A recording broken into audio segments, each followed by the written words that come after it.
This big change from the CDC to keep businesses running in spite of those hospitalizations and the pandemic, they have narrowed the isolation window from 10 days, which we've seen for months now, to 5 days for those who have COVID-19, but you have to be asymptomatic. The new guidelines come as we deal with one of the most contagious variants of COVID-19. Here to walk us through the science behind these newest guidelines, immunologist Dr. Purvi Parikh. Dr. Parikh, good morning to you. This is a major announcement. It seems as though there has been a shift, or we've seen progress in the science. What do you think is sparking this change?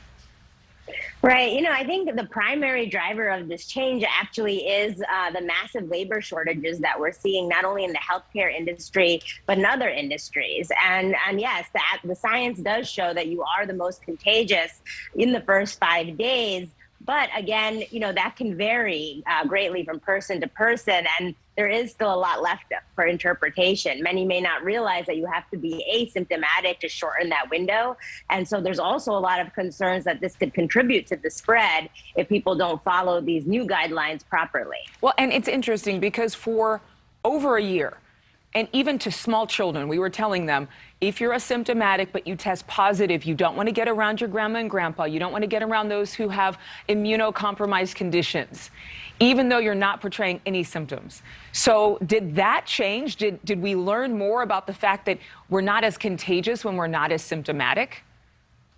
So we are less contagious when we're asymptomatic because we have less of what we call that viral load or virus replicating inside of us. So we're less likely to pass it from one person to another. But the tricky part of being asymptomatic is that you don't know how long you've been asymptomatic for, right? Because you don't have any symptoms. So that's the part that concerns me the most of how people will be able to tell, that this is day 5 or day 2, right? So yes, the science does show you're less likely to spread it if you're not coughing or sneezing or having a fever, absolutely. But again, with everything, the devil's in the details. So I hope that, it's enforced properly. The other change too, as you know, is that people who are more than 6 months out from their vaccine or 2 months out from the J&J vaccine also have to quarantine now for 5 days and then wear a mask for 5 days. And I worry that may also be very confusing for people because until now, we've been saying if you're vaccinated and exposed, you don't necessarily have to do those quarantine measures, right? Yeah. Unless you're sick. Keeping all of that straight is most parents can't keep straight what their children's homework assignments are and when they're due. How are they going to keep straight everything? Is there going to be this blanket push, even with these new guidelines, just keep your mask on everywhere? For the winter time, I personally think that's the safest because that does significantly reduce transmission from individual to individual. The silver lining, though, is that children have missed a lot of school from these asymptomatic positives. So maybe this is a good push to help kids get back to school safer. I worry more about these guidelines in adults and adults following them properly with the right timing. Yeah, and it is interesting that you mentioned the labor shortages. It just seems like that's a mixed message. Okay, now that we're under more economic pressure, it's really only 5 days versus 10. Should it have been 5 all along is what I think a lot of people would be at home asking. Right. It does send a very confusing message because, we were told that this incubation period can last anywhere from day 2 to day 10. That this is such a contagious variant, right? That we want to curb the spread of it.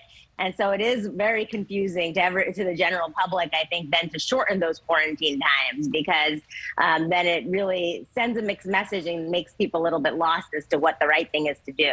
There's antiviral pills out now. More and more of these brands are showing some promise. Are they relying on these in terms of the healthcare system? Are they relying on these as a backup, especially for those who would be the most likely to contract COVID-19? Well, I hope not. Even though these are more tools in our armamentarium, we still have very limited doses of both the Pfizer as well as the Merck pills, And while it's great, we're in much better shape than we were a year ago, as both of these pills help keep you out of the hospital. Again, they're not without risk and they're not 100% guarantees as well. But, it is nice for those high risk individuals that now there's a backup plan that if you still do get sick with this very very contagious variant, despite being vaccinated, or if you haven't had a chance to get your booster yet, now we have two very efficacious treatments, especially the Pfizer pill. All right, Dr. Parikh, thanks for keeping it real with us. We really appreciate it. Thank you so much for watching. Make sure to click on the red subscribe button below so you can get more of NewsNation's fact-driven, unbiased coverage.